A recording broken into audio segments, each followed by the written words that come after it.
Hey guys, what's up and welcome to Pondering Points Podcast. I am your host, Apostle MB, and man, I am delighted to have you guys joining with me on the podcast on today. I hope that you guys had a great weekend as you celebrated the 4th of July. It was a little bit different because it was on Sunday, but nevertheless, our celebration of that, and I hope that you stayed safe during that time, and some of you guys are probably even off on today, depending on the type of job that you have, that you were not taken off on Sunday. So many jobs allowed employees to be off or closed on today. And so again, we are delighted to have you guys with us. Hey, check this out. I got a point that I want to share with you, and I'll be out your way in just a few moments. I want to talk about don't stop flowing. Don't stop flowing. You know, life is a very amazing thing, but within life, we are oftentimes faced with challenges. Saturday, I had the privilege, you might say, well, it's not a privilege, but I had the privilege of doing the eulogy for a young lady who was 101 years old.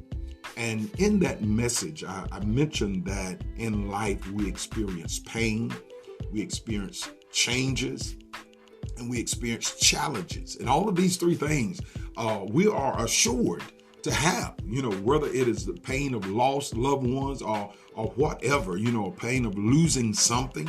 You know, we experience loss, we experience change, and then we also have challenges. And these things, sometimes these challenges changes us, and sometimes changes challenges us. But most of the time, these challenges come. This is the sad thing, guys, and this is what I want you to hear today. The sad thing is, most of the time, these challenges that we experience in life come from people because of envy, jealousy, and strife. In other words, people oppose your purpose and you doing things in life for their ulterior motives. And people will work against success. And I've never seen to be how someone can be doing something positive. You can have decide you're going to change your life and start a business. Decide you're going to change your life and just simply live right and do right. And people will challenge that progress that you're doing. And oftentimes, if you look into the root of the problem, you'll find out that they're envious, they're jealous, and just simply, as my daddy, my mama used to say, just straight out old mean. They have strife, and because of these things, it makes it hard for a person to really to succeed when they are having to deal with individuals that's harboring things in their heart against you. But you can't let that. And I want you to hear me well, and this is my ultimate point today. You can't let that. Listen here well. You can't let them and their challenges stop you from flowing. You got to keep going. If God have given you something to do, if you feel led and you feel it strong in you and your being to do something, then don't let opposition or challenges halt you or stop you from accomplishing those things. You've got to do some things. And I've got 2 points that I want to share with you. And guys, I promise you, I am out of the way. Now, you know, I'm going to give you guys scripture. So let me just share a scripture with you and just elaborate on it for a minute or two. And then I'm going to give you 2 points and I'm going to be out your way. Now, that's a new word, out your way. And that means out of the way and out of your hair. So out your way. So Exodus chapter number 1, verse number 12, it speaks of the children of Israel. And in that verse, and just to bring you up, the children of Israel, Moses had came, and because of Moses' presence and it being made aware that they were wanting to get out of Egypt, the place, Egypt means a place of bondage. They were in bondage. The children of Israel was in bondage and had been there for over 400 years. And verse number 12 said, but the more they afflicted them, and this is literally what they did. This is what happened, and this is what took place. Whenever Moses came, they went in. The children of Israel was building temples and pyramids and all that other stuff for Pharaoh. They were building cities for Pharaoh. And those that were enslaved, those that were literally in captivity, they were making them, forcing them to build. And so they made their work hard by removing some of the ingredients of them making brick, and it was causing them to have to go out, which slowed down their process, which frustrated them and had the ability to frustrate them. But verse number 12 said, but the more they afflicted them, the more the Egyptians put pressure on them, because verse number 11 talks about that they had taskmasters over them. And it said the more they afflicted them, the more they multiplied and they grew. The more they afflicted them and they expanded. The actual literal interpretation the interpretation of that scripture was, it was the men who were working, who were being oppressed, and what they were, their intentions was to literally tire the men out, so that those men would not be sexually active when they went home to their families. But it says the more they afflicted them, the more they worked them, the more they oppressed them, the more they tired them physically out, the more they multiplied and they grew. So they kept growing and expanding, because as you continue to read, it said that when that didn't work, in that same verse it said, and they were grieved because of the children of Israel. When that process didn't work, Pharaoh went and had the Egyptian women who served as midwives to kill all of the male babies. And when the babies were born, to kill them. And they said that the Hebrew women were too smart for them. So check this out here. So this is my point. You can't allow what people do. And they had motives. They had ulterior motives. They were threatened by them, their expansion. They were threatened by they was jealous of them, and so they was envious of them, and they had strife against them. So they were working against them. 2 points that I want to share with you guys, and I promise I'm out your way. Well, point number 1, you've got to adopt a unstoppable mentality. A unstoppable mentality. Now, this is when of course the word I'm using is flow. Stop the flowing. Stop, don't stop flowing. You got to stay consistent. You got to stay moving. You got to keep going and all that other stuff. Water, when you think about flowing, you think about water. And water is a very interesting thing. It is very amazing, because 3 things water does. Three things about water that is amazing. Water will find a way in, water will find a way out, and water will find a way through. I don't know if you've ever gone to a little stream or something of that sort and just put your foot down in that stream where water was flowing, just a little small stream, and you put your foot down in that stream, and guess what? That water will go around that foot, that shoe. It'll go right on around. And if you leave it there long enough, some of that water will get on the inside of that shoe. I've seen times where water, whenever it becomes so plenteous, it'll end up inside of a building.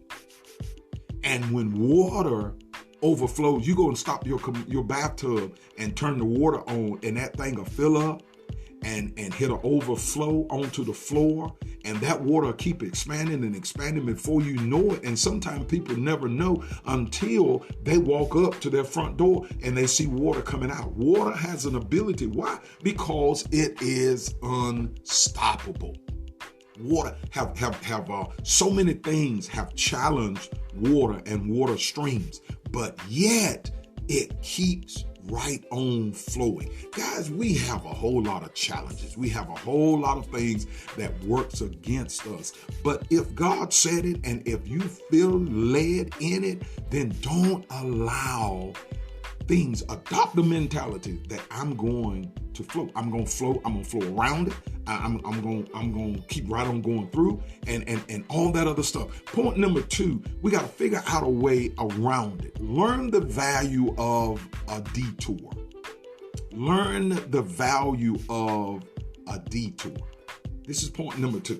Growing up all of my life, I used to hear, and y'all hear me talk a lot about sayings that my dad have said, my mom have said, sometimes my grandparents on both sides. I was fortunate to have a relationship and know, and they imparted in my life, not only my parents, but also my grandparents on my dad's side and on my mom's side.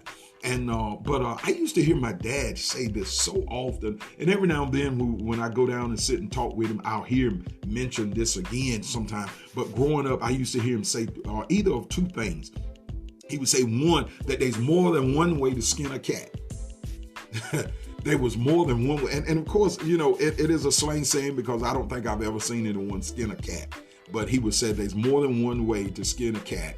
And the other statement I used to hear him say was, one monkey doesn't stop the show.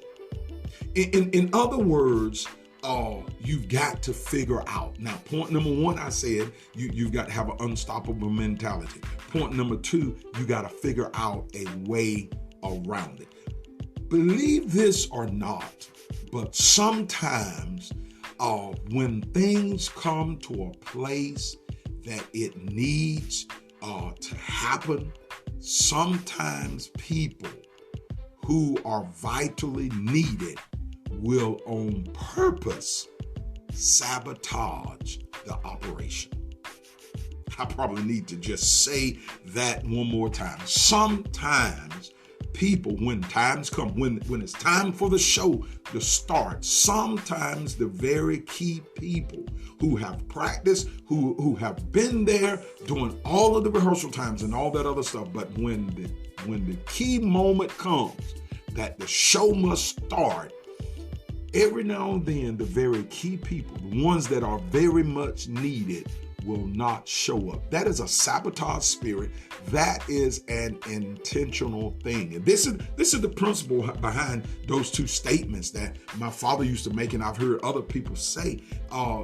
Don't let one person, my wife say this all the time, you don't need one of anything. And she tells these to our church leaders all the time. Don't just have one person as an usher that can stand at the door, and that's the only person, because if they're out, then the operation doesn't move. You got to have more than one. Listen, you got to have someone else trained that can step in place and move it. And if it don't, then go around it. Go around it.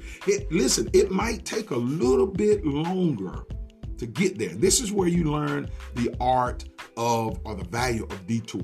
Sometimes all of us have traveled places, and we were going, and you rolling, you get there, and you come up onto some signs that said road is closed, and only to find out that they're doing work on the bridge, and you can't pass through. But if you'll notice, most of the time, right before you get there, in most places, if it's a very important area, you'll start seeing some detour signs. And what they have done is someone have taken the time to route out a new route that would take you around the stop, that'll take you around the bridge out, the road out, and put you back on the other side of the blockade. It'll take you around and put you back on there. May take you a little bit time, may take you a little longer time, but you'll still get to your destination. This is all a part of the challenges that oftentimes we experience in life. And I'm closing.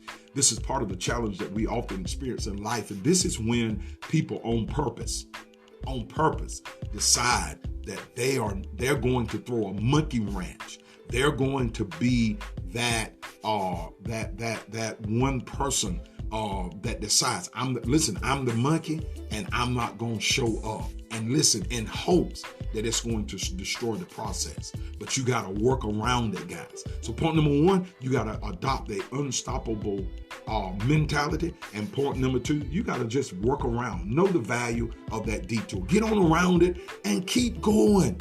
You may have missed a few minutes, but guys, put the metal to the pedal and you'll catch up with that lost time, and you'll still get to a place that you need to get to on time. Because why is that? You decided that you're not going to stop flowing. Can I tell you this? And I am done. Somebody is in need of what you're doing. Somebody is in need of what you are trying to accomplish. Somebody needs what God has placed on your heart to accomplish. Someone needs that. Others need that. And the enemy knows this. And so what he does is he plant people sometime in your path to try to detour you, try to stop you, and try to block you. But you know, every now and then you got to do like they do with when the beavers come and the beavers build dams. Sometimes you just got to go down with your dynamite and stick some dynamite in them dams and just blow them up so that water can continue to flow and move. Because listen, somebody downstream needs that water. Somebody downstream needs what you got to say. Somebody downstream needs what you have to offer. Don't make people suffer because you succumb to the challenges of people because they was envious, jealous, and operating in strife. Guys, that's all I have for you on today. Don't stop flowing. You keep moving. You keep pushing. You keep going and accomplish those things that you have set your heart to accomplish, and watch it work. God will send help to come in and bring you into a better place. Guys, we love you. We appreciate it. Thank you. I pray that you have a great day. I hope this helps you out. I hope you have a great day and a fantastic week. And I look forward to you catching me back next week for another Pondering Points. Until then, be safe and shalom.